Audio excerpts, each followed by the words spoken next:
Bonjour et bienvenue à l'entretien sur France 24. Je suis Andrea Cinquet depuis Paris. Pendant la plupart des années 80, F.W. de Klerk était au cœur des politiques de l'apartheid en Afrique du Sud. En tant que ministre de l'administration extrêmement conservatrice de P.W. Botha, de Klerk a soutenu les politiques de ségrégation raciale et a résisté à la pression internationale à les changer. Mais en 1989 est advenu un changement de conviction ou alors un changement de politique. En tant que président de l'Afrique du Sud, de Klerk a décidé de libérer Nelson Mandela, a levé l'interdiction sur les partis de l'opposition et il a ouvert la voie aux élections libres et justes en 1994. Et pour ses efforts avec Nelson Mandela, il a gagné le prix Nobel de la paix. 20 ans après avoir organisé la fin de l'apartheid, je vais parler avec Frédéric Willem de Klerk et lui demander ce qu'il pense de l'Afrique du Sud aujourd'hui et la lutte pour la bonne gouvernance dans le monde. Merci Ravi d'être là. Puis-je, avant de répondre à vos questions, la plupart de votre portrait est juste. Mais il y a une erreur. Il n'est pas juste de dire que pendant les années 80, j'étais au cœur de l'apartheid. J'ai dit pendant la plupart des années 80, parce qu'en 1989, c'est là qu'on a vu des changements de politique. Non, de 1981 à 1989, il y a eu une période de réforme, une période d'analyse, d'auto-analyse profonde. Et j'ai participé, on s'est demandé dans quelle direction nous orienter. Et nous passions tout un processus de dire oui, on a besoin de réformes fondamentales. Mais à l'époque, Botha était président. Et quand les mesures de répression étaient de plus en plus sévères sur les dissidents en Afrique du Sud. C'est vrai, des mesures de répression ont été prises parce qu'on plantait des bombes. L'ANC a changé de stratégie en disant qu'elle allait cibler des civils, des victimes civiles. Donc, pendant que les mesures de répression se mettaient en place, le parti au pouvoir, dont j'étais un des chefs, faisait son examen de conscience. Où allons-nous? Il faut qu'on change, on ne peut pas continuer, on doit abandonner l'apartheid.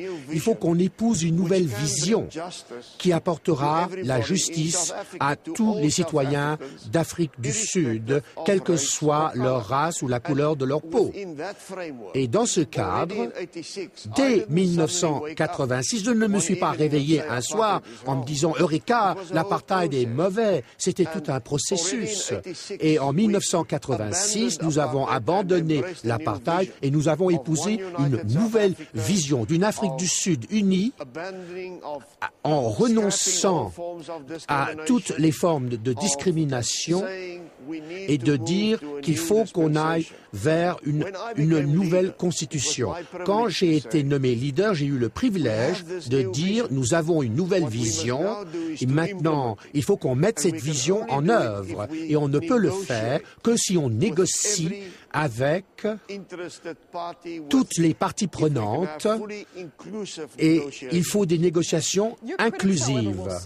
Néanmoins, vos critiques disent, et en fait c'est pour ça que dans l'introduction j'ai dit que 1989 était le moment où il y avait un changement de conviction ou un changement de stratégie. Vos critiques disent que ce n'était pas une sorte d'épiphanie comme quoi le racisme était mal et que l'apartheid était injuste, c'est que vous vous êtes rendu compte que le système était insoutenable à cause des pressions internationales et les sanctions économiques. Oui, ce ne fut pas uniquement pour des raisons pragmatiques, ce ne fut pas uniquement à cause de la pression internationale, c'était par notre conviction. Dès les années 80, nous avons fait notre examen de conscience et nous nous sommes dit, nous avons échoué à apporter la justice à tous les citoyens sud-africains. Le concept de départ que j'ai soutenu était ce que l'on appelle, c'est la solution pour Israël et la Palestine. Chaque groupe national identifiable, les Zoulous, les Xhosa, les Tswanas, les Vendas et mon peuple, les Afrikaners, devraient avoir leur propre État et que nous tous les États devraient se retrouver dans une union semblable à l'Union européenne, une union sud-africaine pour travailler ensemble. Mais ça a échoué pour toutes sortes de raisons, on n'a pas le temps d'y revenir maintenant. Et notre défi était, dans les années 80, d'admettre que cela avait échoué et de nous dire, parce qu'on a échoué, la situation actuelle n'est pas moralement justifiable, il faut changer les choses, et on l'a fait. Et j'ai eu le privilège, en 1989, de dire maintenant, nous allons changer et nous allons négocier une nouvelle Afrique du Sud. Nouvelle Afrique du Sud. Mais vous avez parlé donc du conflit israélo-palestinien. Quand vous entendez un autre lauréat du prix Nobel, Jimmy Carter, faire un parallèle entre l'Afrique du Sud et l'Israël et les territoires du Palestine, est-ce que vous trouvez que c'est juste, injuste? Comparaison n'est pas raison. Toute comparaison serait odieuse. Ce serait dangereux. Il n'y a pas de parallèle direct, mais il y a quelques parallèles à établir. L'ancienne vision d'État séparé en Afrique du Sud a échoué parce que les Blancs voulaient garder trop de terres pour eux-mêmes. Et si cela échoue en Israël et en Palestine, c'est parce que peut-être qu'on n'offre pas assez de terres, on n'offre pas assez de zones géographiques à la Cisjordanie et en Cisjordanie pour les Palestiniens. Ça a échoué parce que la majorité des Sud-Africains noirs ne voulaient pas obtenir des droits politiques par ce moyen-là. Ils le voulaient dans le cadre d'une Afrique du Sud unie. Et cela a échoué parce que nous étions économiquement interdépendants. Donc, sans être frivole, une fois que vous brisez les œufs pour faire une omelette, vous ne pouvez plus séparer les œufs de nouveau. Nous étions devenus, dans les années 70 et dans les années 80, une omelette économique. On avait besoin les uns des autres et on s'est rendu compte de cela dans les années 80 et nous avons décidé d'épouser une nouvelle vision. J'aimerais vous poser une question sur une actualité politique en Afrique du Sud. C'est concernant le rejet de cette enquête demandée par vous-même et l'archevêque Desmond Tutu concernant un marché d'armes en 1999 parmi les dirigeants du Congrès national africain. Vous avez dit que vous étiez profondément troublé par la situation concernant l'état de droit, les niveaux de responsabilité et la constitutionnalité dans votre pays dû au rejet de cette demande. Alors pourquoi? J'ai créé une fondation, la fondation F.W. de Klerk, et son objectif est de faire respecter la Constitution, parce que cette Constitution a été un compromis historique, un accord entre des factions en lutte sur l'avenir de l'Afrique du Sud.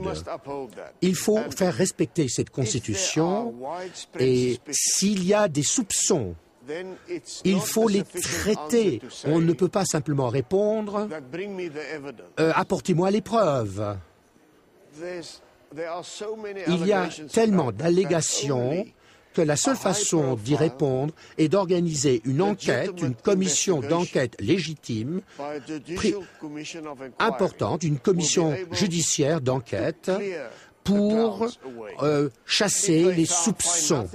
Et si on ne trouve rien, ça sera la fin des soupçons. Si on trouve quelque chose, il faut des poursuites, prendre des mesures pour soutenir l'état de droit. Le refus de mener une enquête sérieuse ne peut qu'encourager la rumeur en matière de gaspillage de fonds publics. Et ça pourrait mener à la fin d'un président et il s'agissait de financer des journaux sur fonds publics et les enquêtes n'ont pas été menées à bien et cela peut devenir quelque chose qui continue. Et est-ce qu'il y a eu des crimes de commis? Est-ce qu'il y a eu des infractions lorsqu'on a voulu armer l'Afrique du Sud ou pas? Aujourd'hui, êtes-vous fier de l'Afrique du Sud? Oui, j'en suis fier, mais je vois bien les problèmes qui se posent, je vois les défis. Je reconnais les échecs des 14 dernières années depuis que nous sommes devenus un État pleinement indépendant et démocratique, mais je suis suis néanmoins fier. Notre croissance économique depuis 14 ans est régulière et il y a beaucoup de bonne volonté parmi la majorité des Sud-Africains. Le tourisme s'est développé, l'industrie manufacturière s'est développée. Nous ne sommes plus uniquement un pays qui produit des matières premières. Oui, je crois en l'avenir de l'Afrique du Sud. Quelle est pour vous votre déception la plus importante? Vous avez déjà parlé de la position de l'Afrique du Sud sur le Zimbabwe ainsi que leur position sur le sida.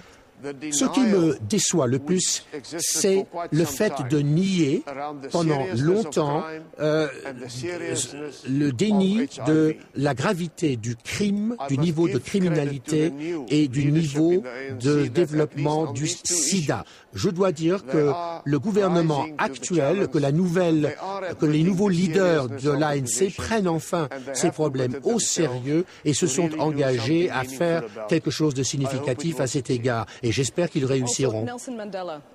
Nelson Mandela, avec qui vous avez accepté le prix Nobel en 1993, en fait, vient de fêter ses 90 ans. Que pensez-vous de lui aujourd'hui? Vous avez eu quelques différends dans le passé. Nous sommes amis, nous avons de très bons rapports, nous avons eu des hauts et des bas, parfois il y a eu des tensions entre nous, nous avons été des rivaux politiques, certains de nos supporters n'ont pas obéi nos ordres avec le recours à la violence et cela a été à l'origine de beaucoup de conflits et de tensions entre nous. Mais nous avons mis tout ça derrière nous, nous sommes devenus amis. Je l'admire beaucoup et il est venu à ma fête pour mes 70 ans et il a fait un discours qui m'a fait rougir en reconnaissant ma contribution à l'Afrique du Sud. Et j'espère qu'il va vivre longtemps. L'Afrique du Sud a besoin de son autorité morale. F.W. de Klerk, malheureusement, nous n'avons plus de temps pour cette édition de l'entretien. Merci d'avoir été avec nous.